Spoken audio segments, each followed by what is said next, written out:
혜정 선생님과 함께하는 거꾸로 수학 교실에 오신 것을 환영합니다. 그림과 같은 띠 그래프 속에는 여러 가지 사실들이 있습니다. 여기 있는 항목별 비율처럼 눈에 보이는 사실들도 있고 또 각 항목을 비교해서 찾아낼 수 있는 사실들도 있고 그리고 여기에 나타나 있지는 않지만 이런 통계적인 자료를 바탕으로 해서 미루어 짐작할 수 있는 예측할 수 있는 자료들도 있을 것입니다. 이번 시간에는 이런 띠 그래프의 자료를 보고 띠 그래프를 해석하는 그런 공부를 해보도록 하겠습니다. 먼저 산불의 원인을 나타내는 이 띠 그래프에서 이제 알 수 있는 사실을 찾으려고 하는데 찾기 전에 여러분들은 이 띠 그래프를 보고 첫 번째 한번 질문 만들기를 해봅시다. 자, 여기 있는 이 띠 그래프에서 만들 수 있는 질문으로 어떤 것이 있는지 멈춤 버튼을 누르고 3가지 정도의 질문을 적어 보도록 해볼까요? 자, 어떤 질문들을 만들어 보았나요? 먼저 이 통계표에 나타나져 있는 각 항목별 비율을 묻는 질문들을 만들 수 있을 것 같아요. 산불의 원인 중 가장 높은 비율을 차지하는 산불의 원인이 무엇인지 또 질문할 수 있겠죠. 가장 높은 비율을 차지하는 산불의 원인이 무엇인지도 물을 수 있을 것이고 또 쓰레기 소각으로 인한 산불은 전체의 몇 %를 차지하는지 또 물을 수가 있겠습니다. 다음으로는 각 항목별로 그 비율을 서로 비교해서 묻는 질문이 있을 수 있겠습니다. 예를 들면 입산자 부주의에 의한 산불은 논두렁, 밭두렁 소각에 의한 산불의 몇 배가 되는지, 자, 2개의 항목을 서로 비교를 해서 어떤 것이 몇 배가 되는지를 묻는 그런 질문들을 만들 수가 있겠습니다. 자, 그 다음으로는 또 어떤 질문을 만들 수 있을까요? 그렇죠. 지금 여기서 알 수 없는 것은 무엇을 알 수 없나요? 퍼센트는 알고 있지만, 비율은 알고 있지만 실제 일어난 건수는 지금 모르고 있죠. 그러면 예를 들면 부주의 이렇게 성모객 부주의로 인해서 일어난 산불이 8%라고 되어져 있는데 이 성모객 부주의에 의한 산불 이 8%가 모두 4건이라고 하면 이 해에 발생한 산불이 모두 몇 건인지 그렇게 하려면 8%가 4건이면 각각 14%, 24%, 48%가 몇 건인지를 알아야 다 모두 더해서 전체 산불의 건수를 찾아낼 수 있겠죠. 이렇게 어떤 수학적인 사실을 넣어서 전체 건수를 알아내는 그런 질문도 만들 수 있을 것입니다. 자, 그 다음으로는 또 어떤 질문을 만들 수 있을까요? 자, 여러분들이 찾아낸 이런 통계적 사실과 그리고 또 서로 비교해서 찾아낸 사실, 이런 사실을 바탕으로 해서 앞으로 산불을 예방하기 위해서는 무엇을 해야 될지 미루어 짐작할 수 있는, 예측할 수 있는 사실들을 찾아서 한번 이야기를 해보는 것도 띠 그래프를 해설하는 좋은 방법이 되어지겠습니다.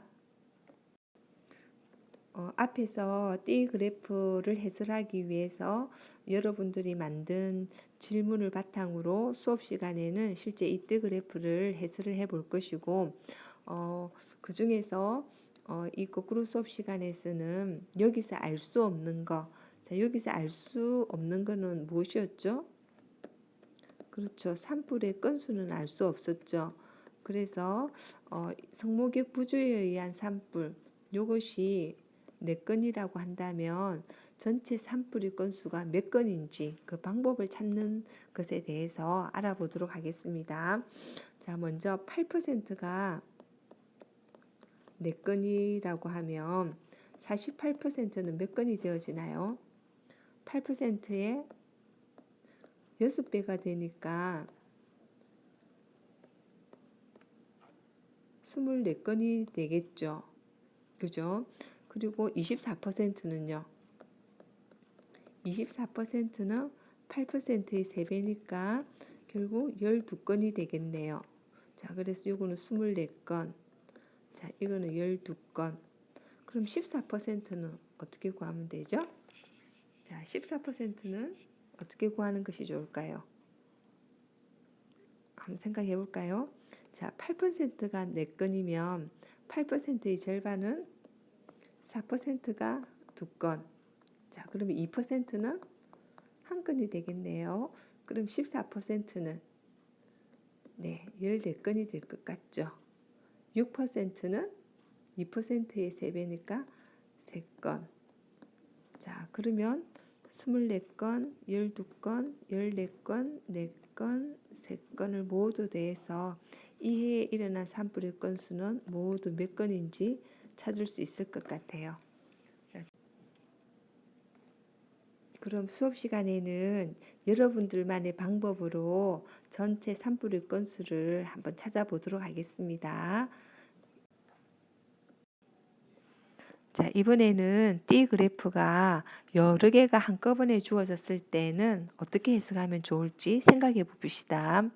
자, 그림에서 보이는 이 그래프는 1970년도부터 2010년도까지 10년 간격으로 우리나라 연령별 인구 구성비의 변화를 조사하여 나타낸 띠 그래프입니다.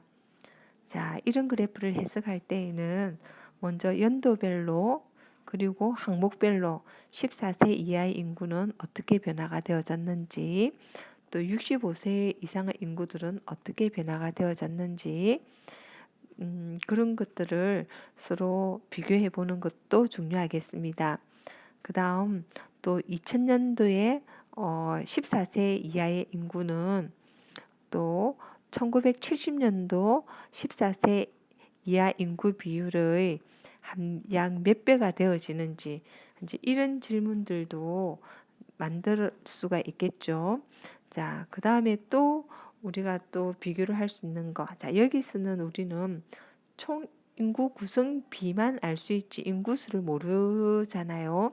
그래서 예를 들어서 2010년도에 총 우리나라 인구가 약 5천만 명이라고 했을 때 각 항목별로 인구수가 어느 정도 될지, 예를 들면 15세에서 64세 약 72.8%에 해당이 되어지는 우리나라 인구는 약 몇만 명인지 계산기를 사용해서도 구할 수도 있을 것입니다. 이렇게 통계표를 보고 항목별로 연도별로 비교를 해서 해석도 할 수 있겠지만, 이걸 바탕으로 해서 앞으로 우리나라 인구 구성비는 연령별로 어떻게 변화가 되어질 것인지 예측하는 해석도 할 수 있을 것입니다. 자, 그래서 선생님이 금방 질문한 것을 바탕으로 해서 여러분들도 이 인구 구성비의 변화표를 잘 보고 3가지 질문을 만들어 오도록 합니다. 첫 번째는 이 띠 그래프에서 보고 알 수 있는 거. 두 번째는 이 속에 숨어 있는 통계 사실, 세 번째는 미루어 짐작해서 앞으로 예측할 수 있는 사실. 자, 이렇게 3가지 질문을 한번 만들어 와 보고 우리는 이 질문을 바탕으로 해서 수업 시간에 연령별 인구 구성비의 변화를 해설하는 공부를 하도록 하겠습니다. 수고하셨습니다.